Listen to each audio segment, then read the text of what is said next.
may emosyon bang hindi kayang ipahayag ng type text, pero kayang ipahayag sa sulat kamay?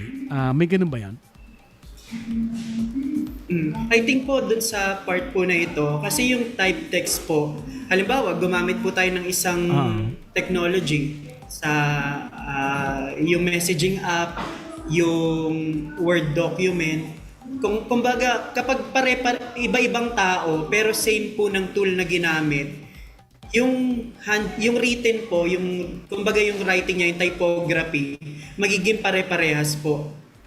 Pero kapag po ginawa natin siyang sulat kamay, kung ano yung personality ng isang tao, parang nagre-reflect siya dun sa handwriting. At mas ma-appreciate natin na handwriting niya talaga to, alam natin sa kanya to, hindi naman yun pwedeng gayahin ng iba. Kumbaga, mas may effort po yung handwriting na may nako-convey po na emotion dun sa ganung paraan po.